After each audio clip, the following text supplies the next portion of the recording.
Well, when we started with putting together this year's book, we wanted to do something that was timely, that was relevant, but that was also a continuation of where we left off last year. Last year we focused on responding to the crisis, so we talked about some timely and targeted solutions to addressing the crisis levels of unemployment.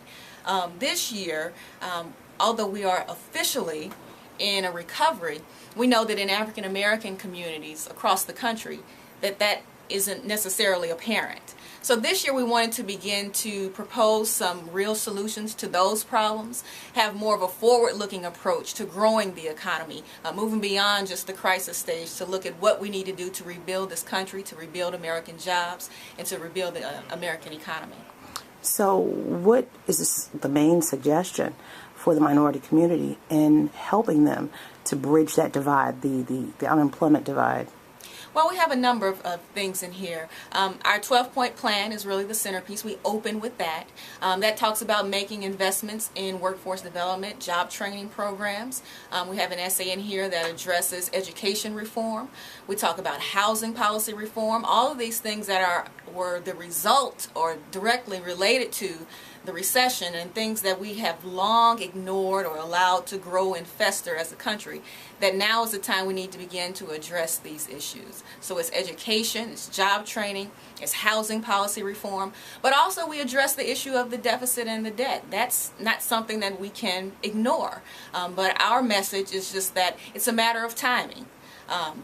Starting now with all of these drastic cuts would really kind of slow things that are already slow to begin with and move us in the opposite direction that we really need to move. What is the state of Black America from compiling all the information that you've compiled? The state of Black America, like most of America at this time, isn't great. There are some areas that we have observed that are directly related to unemployment that we're beginning to see these secondary effects. For example, in our equality index, we see that the wealth gap, although it was already dismal, has actually grown as a result of the recession and unemployment. We also see that the percentage of people who are being denied for home mortgage loans, home improvement loans, that gap has begun to grow. We've seen the gap begin to grow in the way that people access health care, so we're seeing that African American families are taking their children to have health care visits less frequently than their white counterparts. So a number of things related directly to unemployment, we're beginning to see how these secondary effects play out down the line. Do you have anything else you'd like to add?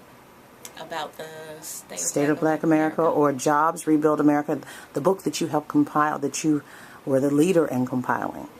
Well, the point I think I would like to make about this is that each year when we do this, we do the Equality Index, it's really the state of Black America. That's the current status of where we are and where we've been.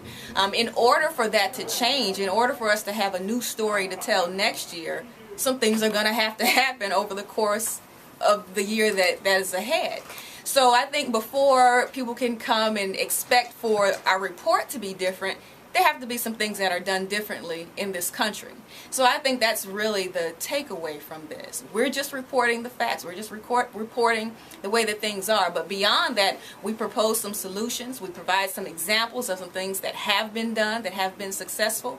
And whether or not our country, our leadership take those recommendations and really move with that will determine to the extent that we'll have a different report to present next year. Thank you so much for your time. Thank you.